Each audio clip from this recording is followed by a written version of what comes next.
Hey parents, what's the difference between these two guys? Both went in and asked for a raise. One got the raise and one didn't.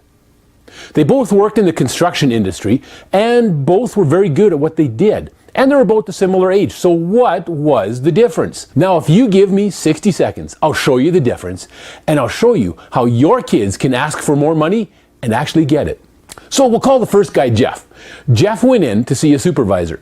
Jeff had just bought a new truck, and so his truck payments were high and it was squeezing him. So he went in to see his supervisor and he said, hey, I need a raise. My truck payments are high and I am feeling tight. We'll call the second guy Josh. Josh went in to see his supervisor and took a little bit different approach. He asked, so what can I do to add more value to our crew, to this company? And then he listened to what his supervisor told him and he implemented it. A few weeks later, he went back and he said, hey, is there anything else I can do? And by the way, what do I need to do to make more money? What kind of value do I have to add to be able to get a raise? One of them got the raise. Who do you think it was? Now, obviously, it was Josh. What was the difference? The approach. Josh had access to some of the tools and lessons that he needed to succeed in the workforce. And your kids can make use of the exact same tools. Now, this is just one of the tools that you're going to find in my book, Fill the Gap, How Gen Z Can Enter the Workforce with Competence and with Confidence.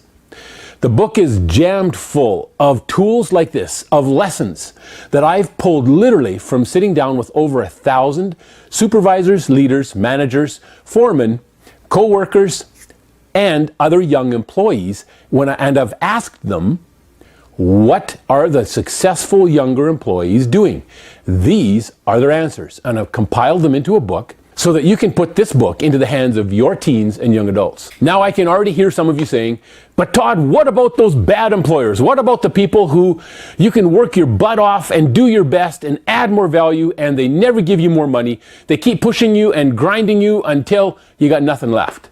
No, you're right, 100%. There are employers like that. There are supervisors, managers, and foremen exactly like that. Here's the deal. If your kids are implementing the tools that they find in Fill the Gap and making themselves so much more valuable in the workforce, they have options. They are the people who are sought out by other employers. So go to my website, www.youfillthegap.com, or click on the Learn More button to pick up your copies of Fill the Gap today. If you do nothing about this today, you'll see none of these results tomorrow.